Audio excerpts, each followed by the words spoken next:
Talks with Ramana Maharshi. Talk 68.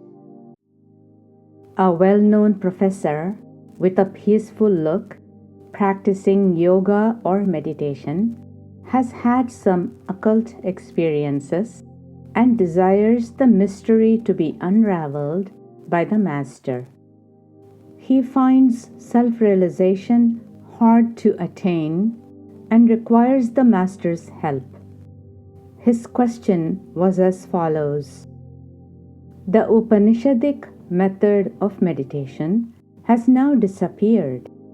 There was a great sage in Bengal who instructed me in it. After long years of discipline and practice, I'm having some mystic experiences. I feel sometimes that Bhuma, Supreme Consciousness, is infinitude and that I am finite consciousness. Is that correct? Maharshi, Bhuma, perfection alone is. It is infinite. There arises from it this finite consciousness taking on an upadhi, limiting adjunct. This is abhasa, reflection. Merge this individual consciousness into the Supreme One. That is what should be done. Visitor. Bhuma is an attribute of Supreme Consciousness. Maharshi. Bhuma is the Supreme. Yatra nanyat pasyati, yatra nanyat shrunoti sa Bhuma.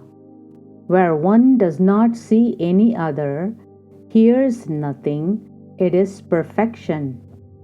It is indefinable and indescribable. It is as it is. Visitor.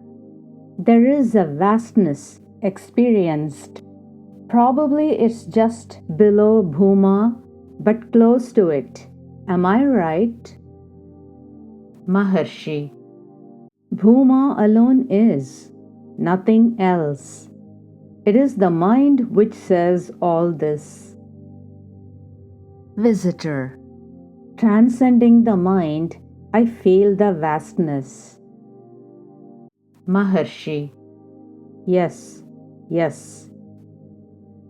The professor turned to the lady seated just a little farther away from him and interpreted in Hindi to her.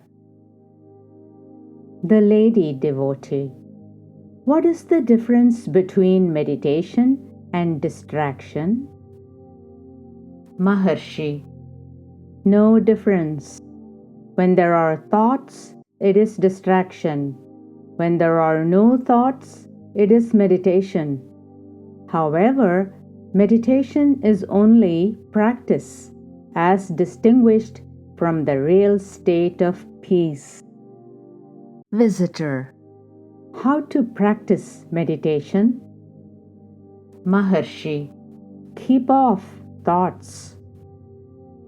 Visitor. How to reconcile work with meditation? Maharshi. Who is the worker? Let him who works ask the question. You are always the self. You are not the mind. It is the mind which raises these questions. Work proceeds always in the presence of the self only. Work is no hindrance to realization. It is the mistaken identity of the worker that troubles one. Get rid of the false identity. The professor.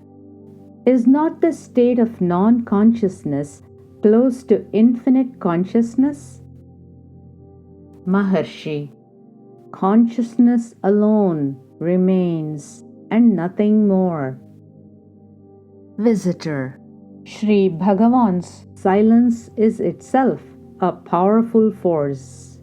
It brings about a certain peace of mind in us. Maharshi. Silence is never-ending speech. Vocal speech obstructs the other speech of silence. In silence, one is in intimate contact with the surroundings. The silence of Dakshinamurti removed the doubts of the four sages. Mauna Vakya Prakatita Tattvam. Truth expounded by silence. Silence is said to be exposition. Silence is so potent. For vocal speech, organs of speech are necessary, and they precede speech. But the other speech lies even beyond thought. It is, in short, transcendent speech, or unspoken words. Paravak. Visitor. Is there knowledge in realization? Maharshi. Absence of knowledge is sleep. There is knowledge in realization, but this knowledge differs from the ordinary one of the relation of subject and object. It is absolute knowledge. Knowledge has two meanings. First one is Vachyartha, that is Vritti, that is thoughts, that is literal meaning. The second one is Lakshyartha, which is Jnana, which is self, which is Swarupa, which is the real significance. Visitor. With Vritti, thought, one sees knowledge. Maharshi. Yes, he also confounds Vritti, thought, with knowledge. Vritti is a mode of mind. You are not the mind. You are beyond it. The lady. There is sometimes an irresistible desire to remain in Brahmakara Vritti, thoughts relating to the Supreme Reality. Maharshi. It is good. It must be cultivated until it becomes sahaja, natural. Then it culminates as Swarupa, one's own self. Sri Bhagavan explained further. Vritti, thought, is often mistaken for consciousness. It is only a phenomenon and operates in the region of abhasa, reflected consciousness. Real knowledge lies beyond relative knowledge and ignorance. It is not in the shape of vritti, thought flow. There are no subject and object in it. Vritti, thought flow, belongs to the rajasic mind, the active mind. The Satvic mind, that is, the mind in repose, is free from it. The Satvic is the witness of the Rajasic. It is no doubt true consciousness, still it is called Satvic mind because the knowledge of being witness is the function of abhasa, reflected consciousness only. Mind is the abhasa, reflected consciousness. Such knowledge of being witness implies mind. But the mind is by itself inoperative. Therefore, it is called Satvic mind. Such is the Jivan Mukta's state, the state of a liberated being. It is also said that the Jivan Mukta's mind is dead. Is it not a paradox that a Jivan Mukta has a mind and that it is dead? This has to be conceded as explanations in argument with ignorant people. It is also said that Brahman, the supreme reality, is only the Jivan Mukta's mind. So how can one speak of him as Brahmavid, knower of Brahman? Brahman can never be an object to be known.